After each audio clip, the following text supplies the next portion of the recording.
Hello guys, welcome back to my channel, my brother. Jumpa lagi ya sama gue. Siapa lagi kalau bukan John Itung. Di depanku ini, di atas mejaku ini ada 3 unit HP. Dan ini masuk pada pagi hari ini guys. Lagi-lagi kita kemasukan HP untuk minta serviskan.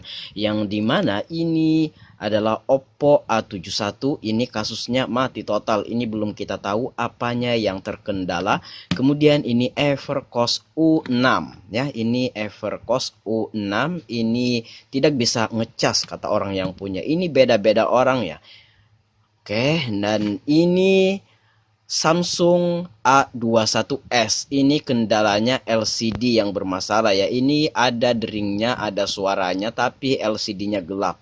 Intinya LCD-nya minta diganti atau bermasalah. Dan ini masuk pada pagi hari ini guys. Oke, nah di 3 HP ini kasus yang paling mudah kalau menurut saya ada 2 di sini.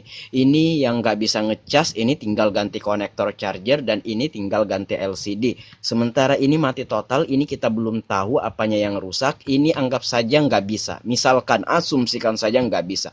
Anggaplah 2 ini yang bisa. Nah, 2 ini saja kalau bisa udah berapa kita dapat ya.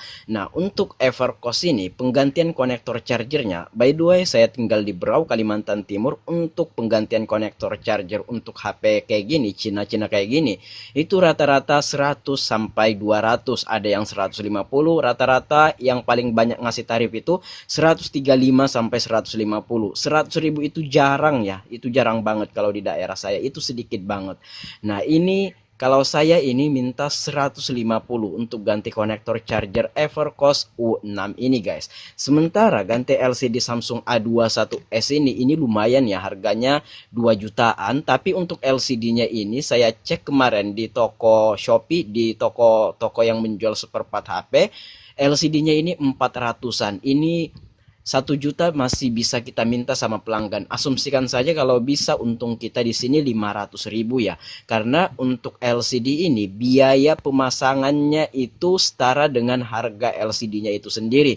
Kenapa kayak gitu? Nah, misalkan kita ganti LCD HP ini, misalkan belum ada seminggu udah ngeblank atau rusak lagi tanpa jatuh, tanpa masuk air, intinya tanpa human error, itu kita ganti dengan unit yang baru guys LCD-nya. Makanya di sini harganya kita 2 kali lipatkan bahkan lebih.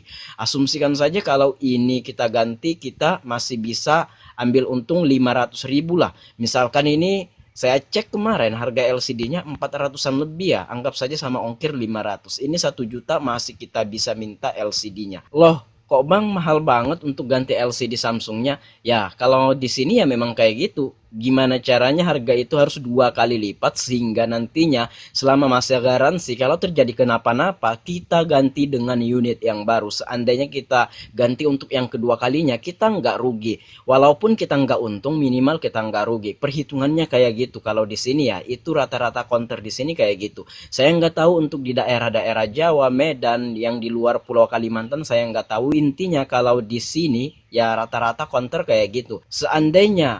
Seandainya harganya ini nggak kita 2 kali lipatkan dari harga modalnya, seandainya ini kenapa-napa, kita pasti rugi dan kita pasti nombok. Jadi bagaimana caranya kita itu servis HP walaupun kita nggak untung, minimal kita nggak rugi. Nah, misalkan asumsikan saja ini berhasil. Berarti untungnya ini untuk ganti LCD Samsung A21s ini udah kita dapat 500.000 ya, 500.000. Bayangkan itu lumayan kan, 500.000 ditambah konektor chargernya ini. Nah, anggap saja konektor chargernya itu nggak dibeli karena harganya cuma 1.000 rupiah konektor chargernya, lalu kita gantikan ke sini, lalu kita minta biaya 150. Jadi 2 ini saja keuntungan yang kita dapatkan adalah 650. Itu kalau berhasil ya, kalau berhasil, seandainya berhasil. Tapi namanya kita sering mengerjakan kasus yang kayak gini, kita punya feeling, kita punya prediksi, kita punya perkiraan. Ini 2 ini kita prediksi pasti bisa. Itu kita prediksi ya, 99% bisa 2 ini. Nah, hanya ini kita belum tahu apanya yang rusak, Oppo A71, dan ini masuk pagi hari ini guys ya. Sehari ini, seandainya kita bisa kerjakan dalam 1 hari ini, berarti kalau ini berhasil 2 ini, kita untung 650 hari ini. Maksud dari video ini adalah kita ingin mengedukasi teman-teman. Siapa tahu nantinya teman-teman ingin buka usaha servis HP. Nah, di sini kalau teman-teman pengen buka usaha servis HP, silahkan buka saja dulu usahanya. Walaupun seandainya teman-teman itu belum ada skill yang gimana-gimana, nanti kita cari ilmunya atau skillnya sambil jalan. Sembari kita cari ilmunya sambil jalan, sembari kita kerjakan kasus-kasus yang mudah kayak gini. Kayak ganti konektor charger yang bahkan kalau saya bilang itu nggak ada skill yang gimana-gimana. Terus ini Samsung A21s ini tinggal ganti LCD, nggak ada skill yang gimana-gimana. Seandainya kita nggak tahu cara ganti LCD-nya, kita bisa searching di YouTube ya, banyak banget tutorial yang membuat tentang bagaimana caranya mengganti LCD touchscreen untuk Samsung A21s ini.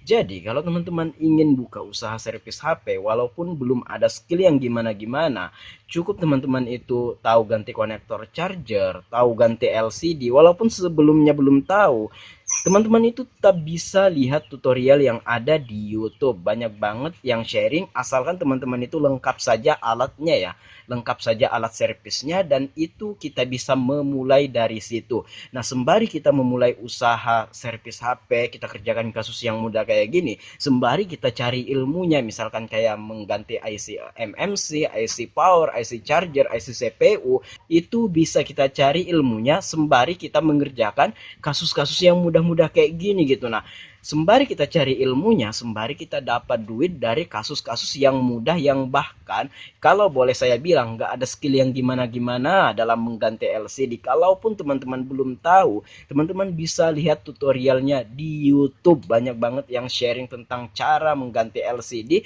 dari segala jenis merek HP, asalkan HP-HP terkenal ya. Kalau kayak HP Cherry, Strawberry, nah itu mungkin nggak ada. Tapi kalau kayak HP Samsung, Oppo, Vivo, Realme, Xiaomi, itu banyak banget yang sharing tentang tutorial ganti LCD, ganti konektor charger, flexible charger, ganti baterai. Nah, dari baterai aja itu teman-teman udah bisa mendapatkan keuntungan. By the way, untuk HP-HP sekarang banyak juga ya kasus-kasus yang baterai drop sehingga dibawa ke counter untuk ganti baterai. Nah, baterai harga 50 kita bisa minta 200. Itu kalau di sini ya, udah untung berapa gitu. Nah, sementara ganti baterai itu nggak ada skill yang gimana-gimana dalam perbaikannya. Teman-teman tinggal buka backdoor ganti baterai udah untung kayak gitu. Nah, maksud dari video ini adalah jika teman-teman ingin buka usaha servis HP, saya menyarankan silahkan buka saja dulu usahanya, nanti ilmunya bisa kita cari sambil jalan guys.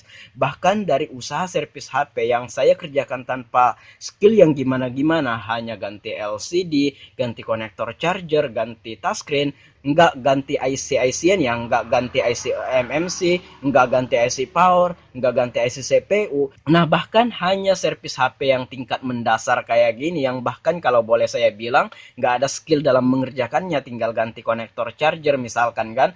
Nah, flashing HP lupa pola, lupa sandi kayak gitu tanpa ada kasus-kasus yang berat, itu saya kerjakan ya udah bertahun-tahun, 2 tahun, dan saya udah bisa membeli sebuah mobil. Nah, ini adalah mobilnya Ayla R 1200 cc 2019 kemarin saya beli, itu cash ya, itu cash. Dan itu saya dapatkan dari usaha servis HP yang nggak ada skill yang gimana-gimana. Hanya ganti LCD, ganti konektor charger, ganti touchscreen, program HP yang lupa pola, lupa sandi, akun Google, akun Xiaomi, dan lain sebagainya. Hanya kayak gitu saja kita udah mendapatkan sebuah mobil. Maksudnya kita bisa membeli sebuah mobil dari usaha servis HP ini, yang bahkan dari saya memulainya, saya belum ada skill yang gimana-gimana. Dan usaha udah berjalan 2 tahun dan saya udah mendapatkan sebuah mobil dari usaha servis HP yang saya mulai tanpa ada skill yang gimana-gimana. Jadi kalau teman-teman ingin buka usaha servis HP, silahkan buka saja dulu usahanya. Nanti ilmunya kita bisa cari sambil jalan, sembari kita kerjakan kasus yang mudah kayak gini, sembari kita belajar. Atau kalau teman-teman pengen kursus, silahkan kursus ya. Saya menyarankan juga. Atau teman-teman ingin belajar otodidak, ya terserah juga. Oke, mungkin demikian saja video kali ini. Semoga bermanfaat. Jika ada yang ingin sharing sama saya, DM saya di Instagram. Instagram saya ada di sudut kiri bawah video ini, @johnitung. Jika teman-teman ingin bertanya, silahkan komen-komen. Jika teman-teman ada pendapat lain, silahkan komen-komen juga. Oke, saya John Itung. See you the next video, my brother.